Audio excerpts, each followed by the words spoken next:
Hello, everybody. Tracy Mrs. JDog Flanagan with you here today. I'm the co-founder and senior vice president at JDog Brands. Welcome back to another exciting episode of Tactical Treasures Podcast, sponsored by the JDog Foundation. Our podcast gives veterans, male spouses, active military members, and military family members a voice in the veteran space to speak about their service, how they're affecting their communities post-service, and they share with me a tactical treasure that has shaped their journey in their military career, business, or life. Today, I'm very happy to have with us George Briscoe, who is a resident of Miami, Oklahoma, an EPA Superfund site. He is employed by Arise Veteran Foundation and Tinsa Enterprises LLC. Mr. Briscoe has a background in hotel and restaurant management as well as grant writing. He works extensively within Indian country. He is an enrolled member of the Comanche Nation of Oklahoma. Mr. Briscoe is the author of WAR, WAAR, We Are All Related grant that was written for the Arise Veteran Foundation. Mr. Briscoe was a co-project director. This grant has a primary focus on the native ways of knowing as they apply to agriculture and environmental remediation. Mr. Briscoe has spearheaded this effort since 2020. He is a 2019 recipient of the Outstanding Educator from the University of Oklahoma and the 2020 Oklahoma AARP Distinguished American Indian Elder Award. Hello, George. Thank you so much for joining us today. I'm really excited for our discussion. Good afternoon. Thank you so much for having me. Of It's my course. pleasure. Yes. So, member of the Comanche Nation of Oklahoma. I have no idea what that means or how that came to be. I would love, it sounds very, very interesting. Can you tell me about that and how that came to be? Absolutely. My mother was born in Lawton, Oklahoma, shortly after World War II. My grandfather was a service member enlisted in the Army there. His wife, both were enrolled members of the Comanche Nation.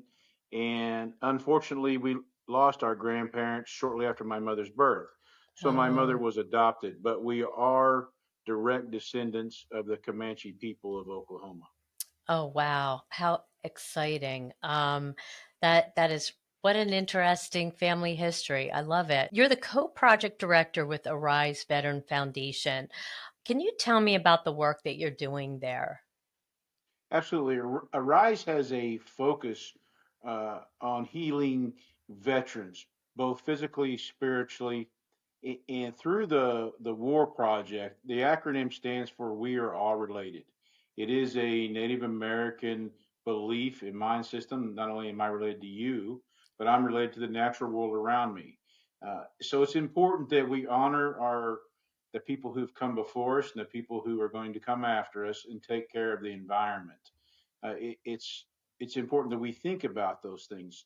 So our focus has really been, because I happen to reside in the EPA Superfund site, and Ottawa County is home to 8 federally recognized tribes. Wow. So within our community, we have struggled.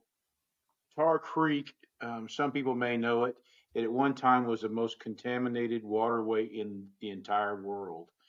During World War II, the lead and zinc mining contributed to that contamination.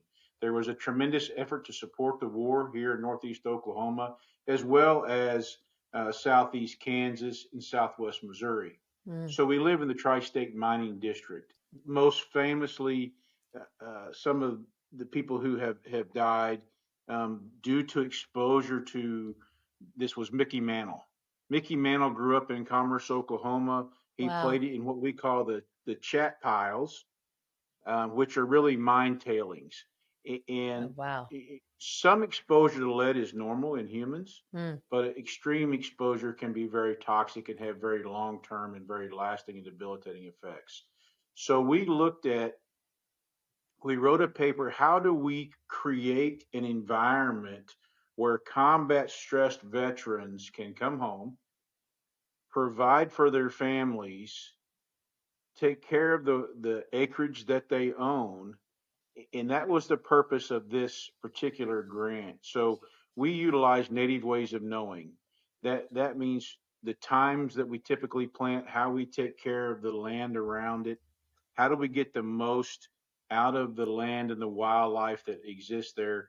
And during that piece, we focused on industrial hemp as a phytoremediation tool because the root systems uh, grow incredibly deep, and because they draw heavy metals out of the soil, it has the ability to rejuvenate the soil and make it very productive. And the industrial hemp, through our research with the University of North Texas and Oral Roberts University, and several other universities, we have found that their industrial hemp is a great platform for renewable construction materials, plywood, hempcrete, flooring, things of that nature. And so that's kind of how we started down this path. Is we want our veterans to go home to a safe environment once they've served their country. Right, right. Oh, wow.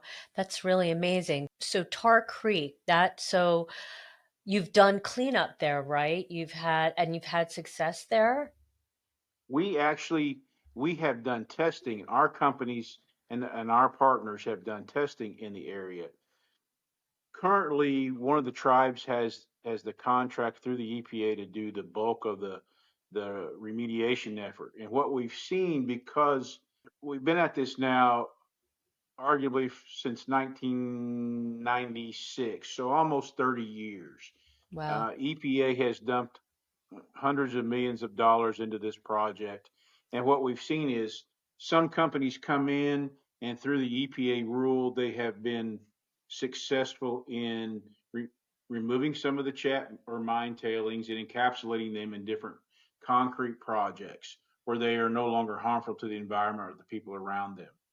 But the majority of the work consists of scraping some of the topsoil, approximately 12 to 24 inches, and simply moving it to another part of the county. So you Okay. remediate that site, but you're taking it to another part of the county. Right. And that is logistically bad because our county has two rivers that run through it that feed Grand Lake, the Lake of the Cherokee, Grand Lake of the Cherokees in northeast Oklahoma. So we have the Spring River to the east and the Neosho, or sometimes called the Grand River, bordering to the west. Both of them experience runoff from this particular environmental uh, toxin. And by just moving it to a repository in the other side of the county, now what we've done is we've created a different hotspot within our county because rainwater Sure. causes, additional runoff. And so it's an ongoing battle.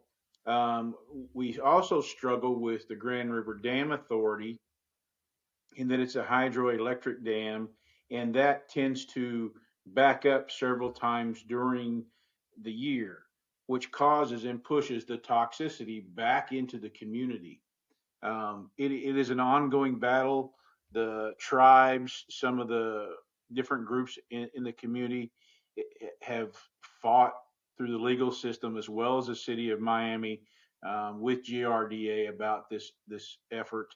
And in our experience, we don't seem to see anyone actually chasing an answer. Mm, So our paper is not really a call to activism, it's a call to action. right. We have a military group out of Texas that we work very closely with, um, all retired service members, and they have a license for a bioremediation project.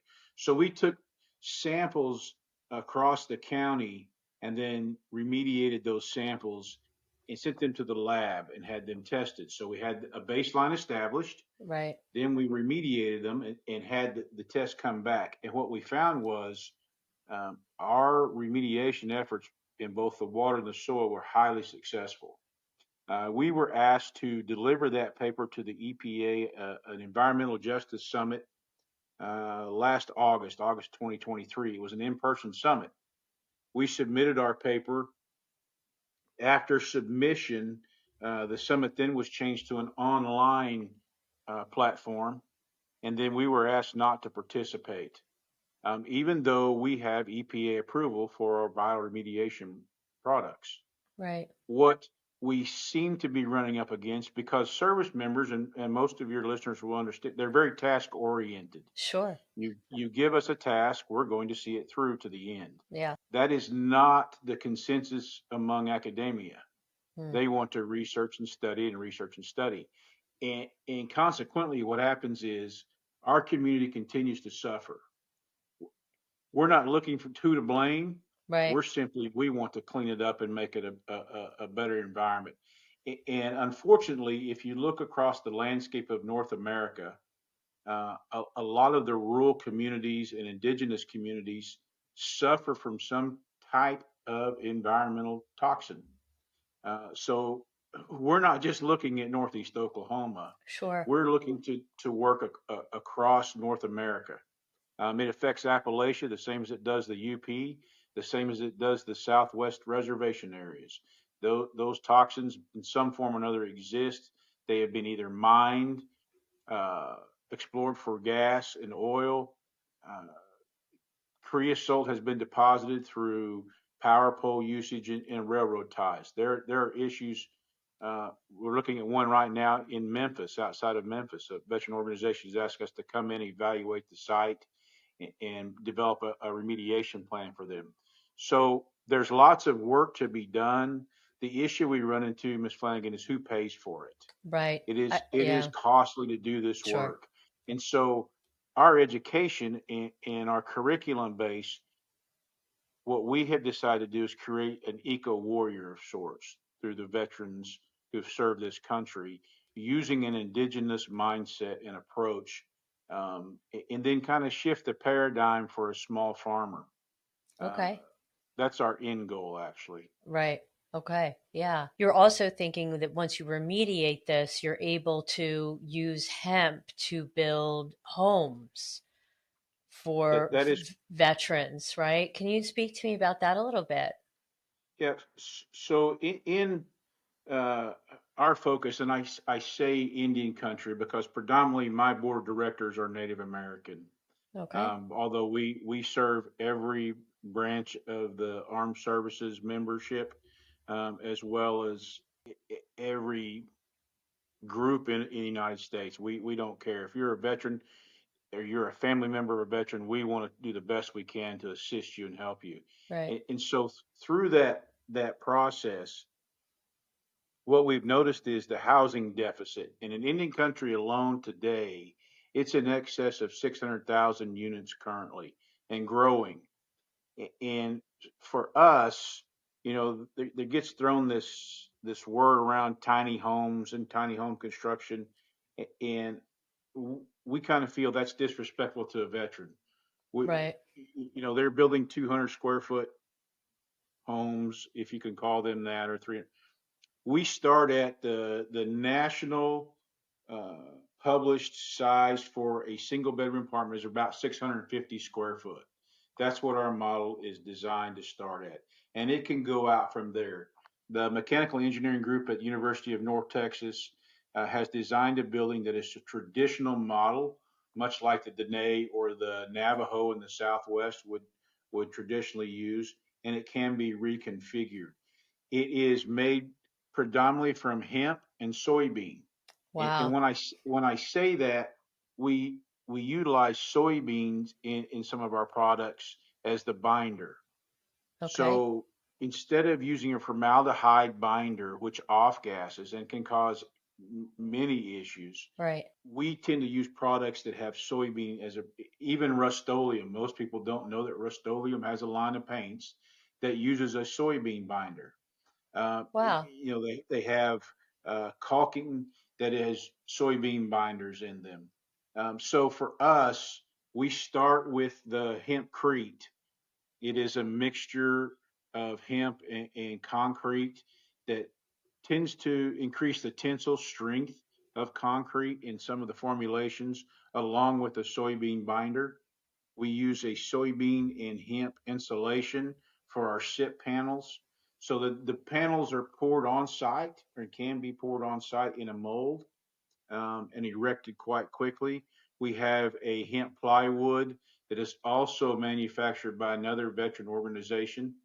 We have hemp flooring that is 100-year flooring. It's a very nice one. Currently, our partners there, Google has begun to use that in some of their new construction as well as Amazon. The benefits to the community are tremendous, Yeah. and Yeah, it's I'd imagine. aesthetically pleasing. And the way that the team at UNT designed, they designed it as a refugee camp to be used in the Middle East. And when we first saw this project, it dawned on us that we could take their foundation of their work and modify it to fit what we're trying to do with our veterans. There's so many issues that men and women face who have served overseas. You know, people don't think about take the some of the conflicts that and wars that are going on now. When you leave a toxic environment, a very hazardous environment for people who live there. Yeah. And unfortunately, a lot of times our men and women are left behind to protect those environments. So they're exposed now to those environments and they have long term effects. And so then to send them back home and basically say, thank you, sorry that happened to you, doesn't work for us. We really hope Right. to shift that paradigm and have a product that they can be proud of, a product that is sustainable and good for their family as Hello, well. viewers and listeners. I would like to introduce you to the JDog Foundation, which is a 501c3 nonprofit dedicated to the prevention of veteran suicide and the healing of veterans' mental health. 100% of all proceeds received by the JDog Foundation goes directly to several foundations focused on the mission of saving veterans' lives. Each partner is hand selected by our executive director, Jerry Flanagan, with input from the assistant director, Tracy Flanagan, and the JDog Foundation board members. Our foundation's motto: saving lives, one veteran at a time. Go to jdogfoundation.org to take a look at everything that we're doing there and the organizations that we're partnered with. You can also donate, and there's also a support line if you're in need of help. Thanks. Check us out, jdogfoundation.org. Wow, that's really great. So you mainly Oklahoma area is where you're constructing these homes? Actually, we started with Texas, and Okay. then we're going to bring a model this year to Missouri as well. The foundation is headquartered out of St. Louis, Missouri, Okay. and so our goal now is to start small. We've looked at a small community. In fact, last night I was on a Zoom call with a small community in North Texas that has a need. Again, the issue becomes who pays for it, Right. Sure. right? Yeah. How do we fund this? And so, without some angel investor who makes a very large donation, we tend to use the funding of HUD and USDA to do some of these projects. Right. The VA has some housing money as well, and so we take baby steps in moving forward, and that too is part of the without there being a true industrial hemp exchange in this country, it's hard to convince farmers. I can show them all the science they want, show them how it improves, um, their land, how it improves the health of the soil, how it increases the moisture content in the soil. I can go through all that, but convincing a commercial farmer to invest the kind of money it takes and to switch from what they're currently doing that works and move into this space is a very large uphill battle because they have nowhere currently to sell the product. Right. Hempwood, the hempwood we use, the hempwood flooring out of Murray, Kentucky, currently consumes all the industrial hemp grown in the state of Kentucky, and they have plenty of room to grow. Uh, so again, the issue is federal oversight from a legal standpoint, and then the cost of shifting that paradigm and creating those real exchanges where there's a real marketplace for American farmers to sell this product. Right. Right. Wow. Sounds like you're doing amazing things. Funding is just the issue. And yeah. So I have to ask you, so Arise Veteran Foundation, you also do other things for veterans as well, Mm-hmm. activities that are promoting camaraderie. And can you talk to me about that? Sure. A little over a decade ago, a family member of mine took ill due to the toxicity in this community. My family's personally struggled for decades with cancer and other issues. And at that particular time, this person was very close to me, and I made a deal with the creator. If they would protect that person, I would never take money again to share what I'm very good at, which is the outdoors and survival. And so we started working with a nonprofit out of New Jersey called Hunters Helping Heroes. And then I assisted with a group called Heroes Hunting, which is out of Iowa. And then my relationship with the founders of Arise, we started doing our own outdoor activities. And men and women who experience time away from their families, who serve downrange in extremely hostile environments, come home and things have changed. Their wives have changed, their Yeah. husbands have changed, their children have changed. Hmm. And at times it's very hard to connect. In fact, I watched a 60 Minutes documentary Sunday about this very topic. And so what we started doing was providing excursions, much like these other groups. I watched them do it. To this day, we still work with both of those groups to provide an experience where service members don't pay for their license, their hotel, their lodging, and they can bring family members with them. And I'm not certain how to explain how uplifting that is for a family member of a Oh, service person, yeah. because they get to see mom or dad in an environment that's not stressful, Hmm. that's carefree, and they begin to mend uh, their relationship. And it's just talking. Yeah. They spend time doing something that's fun, whether it's fishing or hunting. They have dinner together. There's no televisions. There's no news. There's no political overtone to these trips. Right. Um, and then men and women of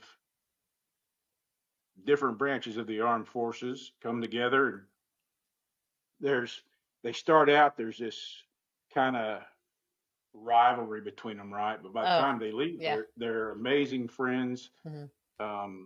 And so what I witnessed is through decades of doing this kind of work, um, the typical and the standard of operations for a veteran has been send them to the VA, send them to a psychiatrist or psychologist or a doctor, medicate them, and be done with them. And that's a disservice to those men and women, um, especially when you send them to someone who doesn't understand the level at which these people have lived life. There is a extreme disconnect between those trying to heal the men and women um, who have been in some very strange places, seen Right. some very awful things at a very young age. Hmm. And by the time they come home, they're hardened. They struggle with a myriad of issues.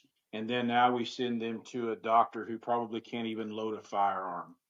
Um, Sergeant Riley, my counterpart with Arise, we attended a suicide training program in one of the bigger cities here in Oklahoma. And during that program and that training seminar, we got to a point where the physician's telling us if you go into a room where a veteran is struggling and they have a firearm, you need to disarm that veteran.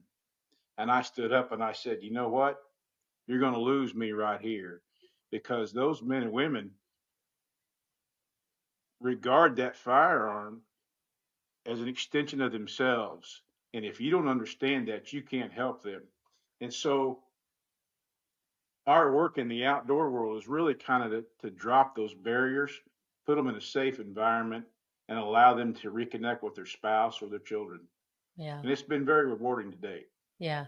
It sounds like you're doing amazing work. That's really special. I've been, you know, in organizations, our JDog Foundation partners with Irreverent Warriors, which is where they do the silky hikes. You know, they wear the Mm. little silky shorts that they used to do in basic training PT, and they do them in cities, and hundreds of veterans come out for these marches. And you're right. We're standing around, everybody's registering, and, I often go there and I volunteer because you have to be a veteran in order, or active duty in order to actually march.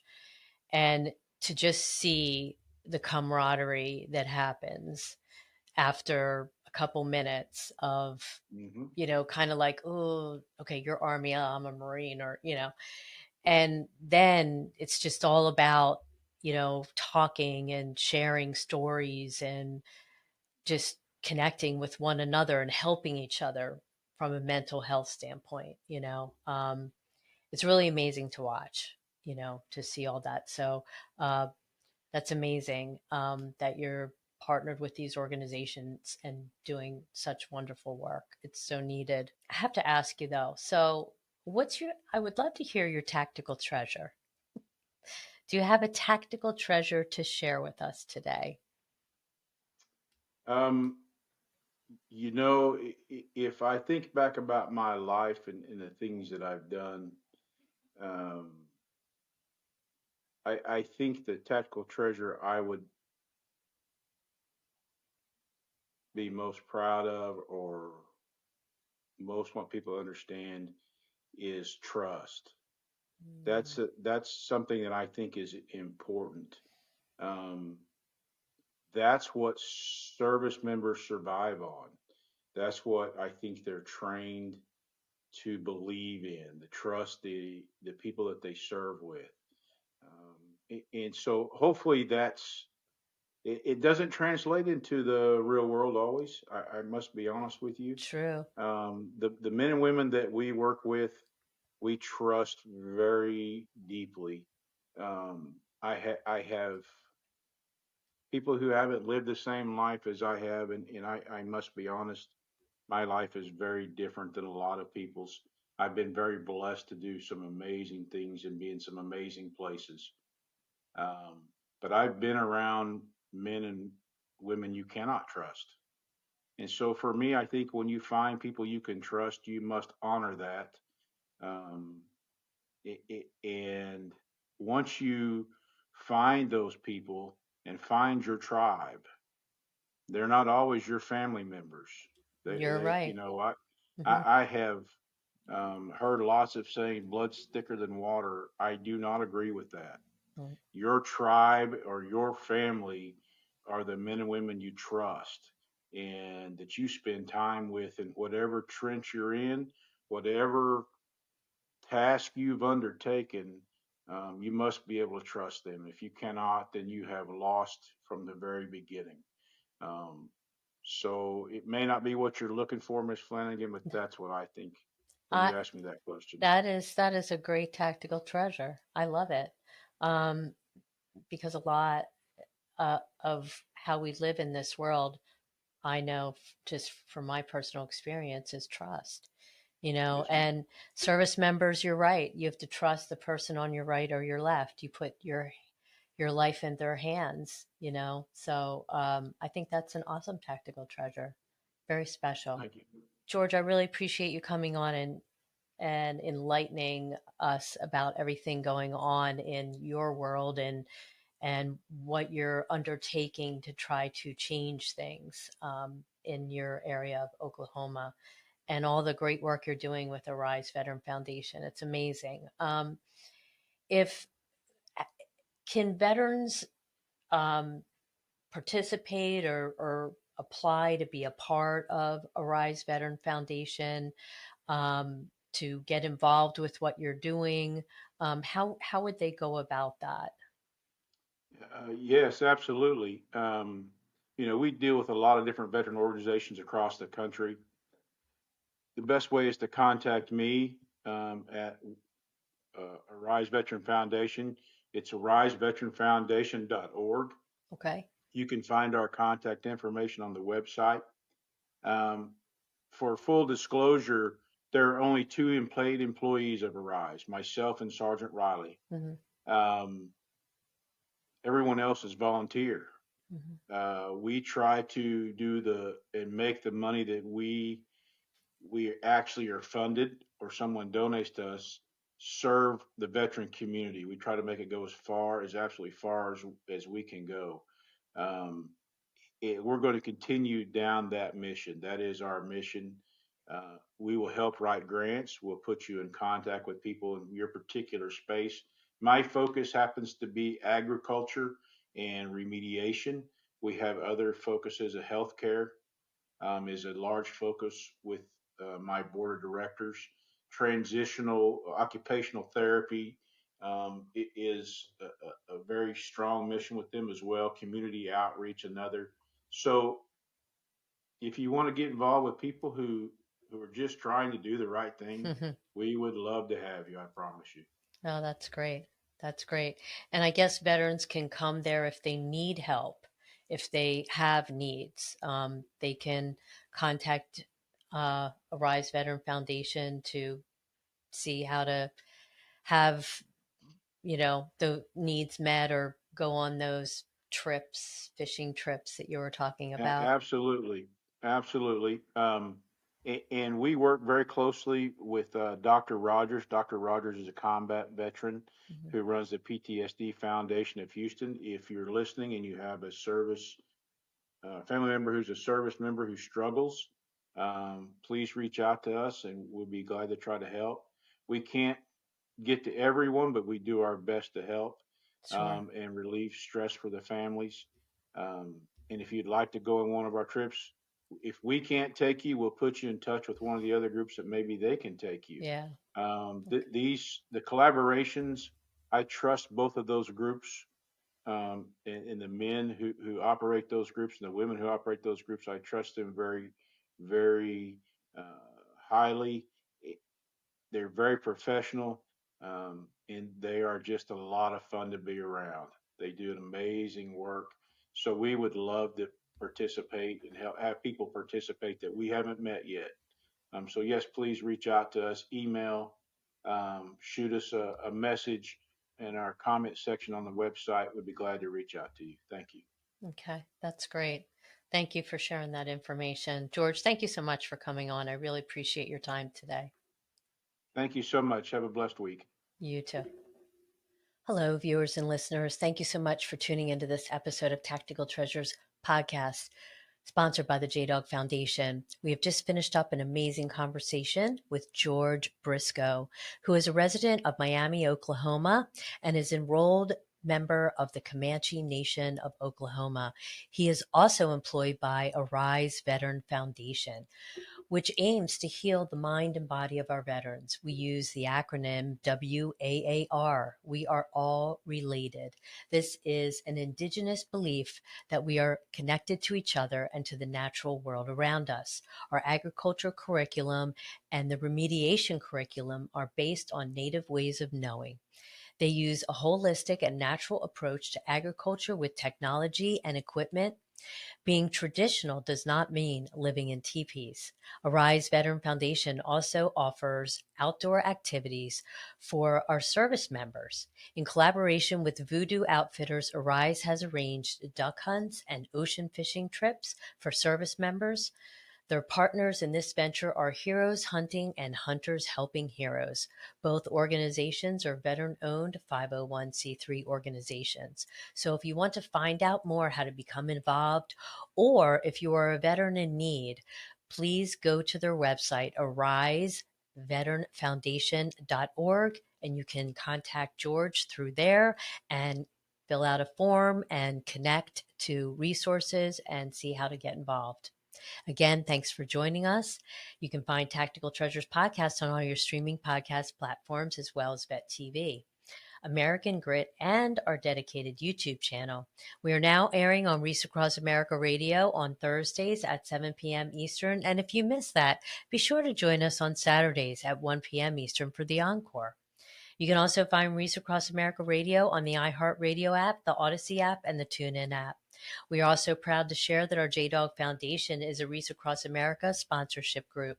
For each $17 Veterans Wreath you sponsor, $5 goes directly back to the JDog Foundation, whose mission is to prevent veteran suicide and heal veterans' mental health and PTSD. You can donate right now. Go to wreathsacrossamerica.org/JDog. Thanks for joining us. We'll see you again soon on another podcast. Bye-bye now.